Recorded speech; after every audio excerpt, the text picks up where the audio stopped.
Very good morning students. आज का हमारा नया टॉपिक स्टार्ट कर रहे हैं। आपका नया chapter date is the 10th, light reflection and refraction. This chapter is very important. तो फर्स्ट ऑफ ऑल हम डिस्कस करेंगे व्हाट इज द लाइट। आपको पता है जैसे कोई भी ऑब्जेक्ट है उसके ऊपर लाइट फॉल होती है तभी हम उस ऑब्जेक्ट को देख सकते हैं। ओके, यदि किसी ऑब्जेक्ट के ऊपर लाइट ही फॉल नहीं होगी तो पॉसिबल ही नहीं है भी हम उसको देख सकते हैं। तो इसलिए पहले हम करेंगे आपकी लाइट क्या है, एक्चुअली लाइट क्यों होती है, कौन सा फैक्टर है जो लाइट के लिए रिस्पॉन्सिबल होता है, ऐसी क्या चीज़ें होती है जो कि लाइट गिरते ही हमें ऑब्जेक्ट दिखने लग जाती है। तो आज का हम जो भी टॉपिक डिस्कस करेंगे, फर्स्ट हम करेंगे what is the light. Okay, पहले हम इसकी जो डेफिनेशन है इसको अच्छे से करेंगे और फिर इसके एक एक वर्डिंग का मीनिंग आपको बताएंगे। Light is a form of electromagnetic radiation. First topic आता है आपका electromagnetic radiation with A wavelength which can be detected by the human I. Means light एक ऐसी इलेक्ट्रोमैग्नेटिक रेडिएशन है जो ह्यूमन आई जिसको डिटेक्ट कर सकती है। Light is the electromagnetic radiation that show properties of both wave and particles. Light exists in tiny energy packets is called the photon. Light is referred to the visible spectrum. तो first हम discuss कर रहे हैं what is the electromagnetic radiation. देखो, electromagnetic नाम से पता चल रहा है इलेक्ट्रोमैग्नेटिक रेडिएशन मीन्स क्या है। Electro means electric field. What is the electric field? The space around any charge particle is known as the electric field. Second is magnetic field. Magnetic field क्या होता है? The space around any moving charge particle is known as the magnetic field. यहाँ देखो, electric field में charge rest में भी हो सकता है, मूव भी कर सकता है। जब रेस्ट में होगा तब भी इलेक्ट्रिक फील्ड एग्जिस्ट होगा, लेकिन मैग्नेटिक फील्ड के अंदर चार्ज पार्टिकल क्या होना चाहिए? मोशन के अंदर। रेडिएशन जैसे आपकी देखो, कोई भी एनर्जी होती है, जो रेडिएशन है is the form of energy. Energy की एक टाइप होती है रेडिएशन। ओके, तो लाइट हमारी एक ऐसी एनर्जी की फॉर्म है जिसके साथ एसोसिएटेड होता है इलेक्ट्रिक फील्ड और मैग्नेटिक फील्ड। ओके, उसके बाद कंसेप्ट आता है वेवलेंथ। जैसे देखो, वेवलेंथ क्या होता है आपका, जैसे दो ऑब्जेक्ट हैं, हमें मान लो आप ये यहाँ से आपको इलेक्ट्रोमैग्नेटिक रेडिएशन आगे समझ, उसके बाद देखो हम डील करते हैं वेवलेंथ। जैसे देखो, हर एक कोई पार्टिकल होता है जिसका मास एग्जिस्ट करता है, चाहे कम हो चाहे ज़्यादा हो। जैसे इलेक्ट्रॉन होते हैं, प्रेजेंट है बट हमें दिखाई नहीं देते। ह्यूमन बॉडी है, हमें दिखाई दे जाती है। मास तो इलेक्ट्रॉन का भी तो एग्जिस्ट होता है। तो क्या रीज़न होता है? देखो, इलेक्ट्रॉन का मास क्या होता है? कम होता है, और ह्यूमन बॉडी का मास ज़्यादा हो जाता है। जब आपका मास, क्योंकि कोई भी पार्टिकल है नेचर के अंदर, उसका मतलब मान लो कोई भी ऑब्जेक्ट है, उसके दो टाइप के नेचर होते हैं। Every object have two type nature.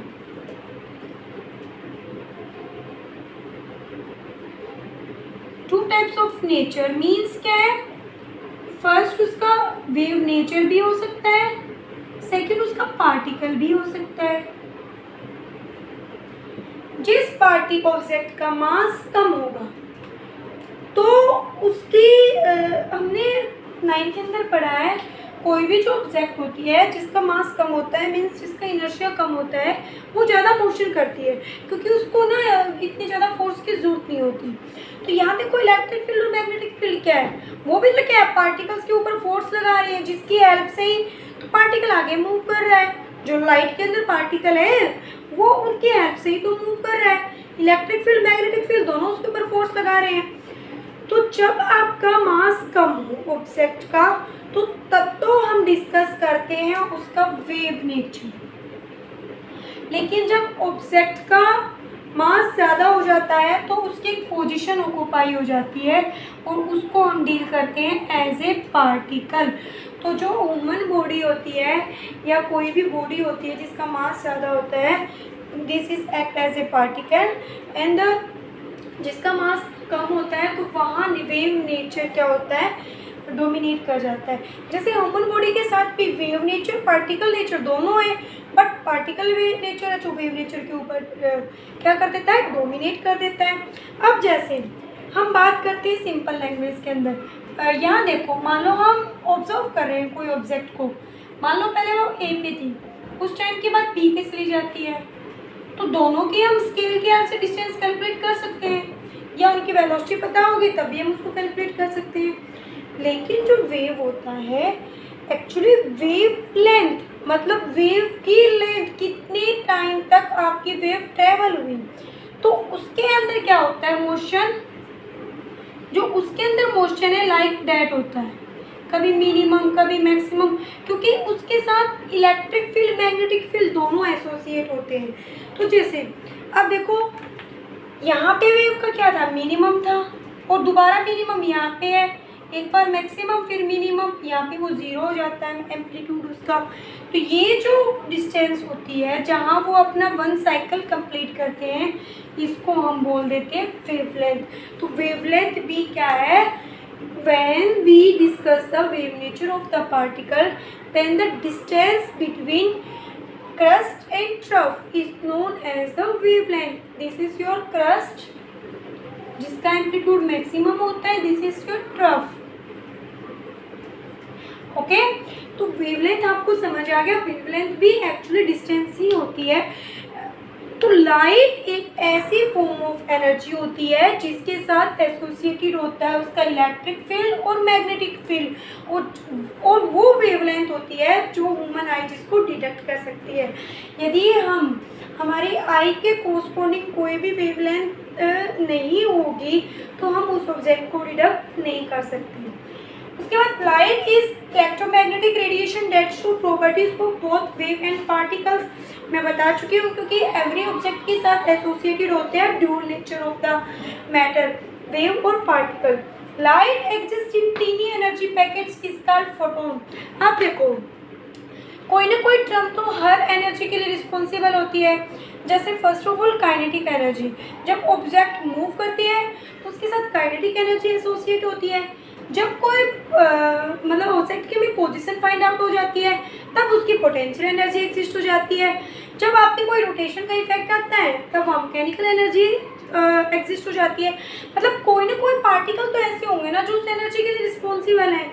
तो ऐसे ही पार्टिकल होते हैं हमारे फोटोन, जो कि लाइट के लिए रिस्पॉन्सिबल होते हैं।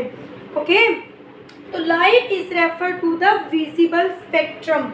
अब यहाँ से हम देखेंगे व्हाट इज द फोटोन, क्योंकि फोटोन का जिक्र है तो फोटोन को भी एक्सप्लेन करेंगे हम। फोटोन ऐसे पार्टिकल होते हैं, टीनी क्यों बोला है, ये ना बहुत छोटे छोटे बहुत सारे पार्टिकल होते हैं, ये नहीं केवल एक ही फोटोन रिस्पॉन्सिबल होगा, बहुत सारे फोटोन्स क्या होते हैं, रिस्पॉन्सिबल फॉर लाइट। ओके, क्यों, देखो फोटोन का रेस्ट मास होता है। जब हम देखो, हम रेस्ट में रह सकते हैं कुछ टाइम के लिए, फाइनाइट टाइम के लिए रेस्ट में रह सकते हैं, लेकिन फोटोन कभी भी रेस्ट में नहीं रहता। एक रेस्ट मास होता है, एक डायनेमिक मास होता है। जो रेस्ट मास है, जब बॉडी रेस्ट में होती है तब आता है। डायनेमिक मास उसका तब एग्जिस्ट करता है जब वो मूव करती है। इसका रेस्ट मास 0 है। ओके, तो इसकी वजह से ये ऑलवेज मोशन के अंदर रहेगा, कभी भी रेस्ट में नहीं होगा। अब फोटोन ऑलवेज मोशन में होगा तो इसके साथ इलेक्ट्रिक और मैग्नेटिक फील्ड दोनों एसोसिएट होंगे। Okay, so both electric field and magnetic field are present।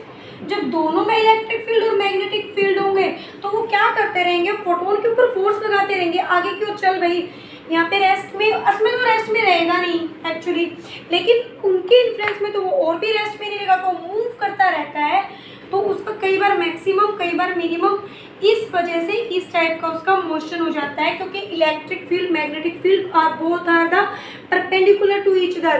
तो कभी तो उसके ऊपर इलेक्ट्रिक फोर्स लगा देता है, इलेक्ट्रिक फोर्स की वजह से तो वो ट्रांसलेट बिहेव करेगा ऐसे, और मैग्नेटिक फील्ड की वजह से उसमें थोड़ा सा रोटेशन का इफेक्ट आ जाता है, तो इस टाइप में वो चलता रहता है। तो photon is the responsible for the light, और फोटोन की वजह से ही हमारी लाइट होती है।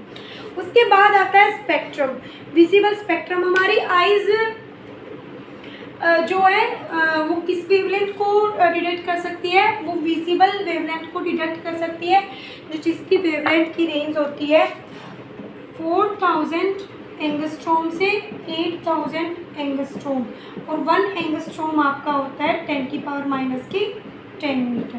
तो this is the concept of the what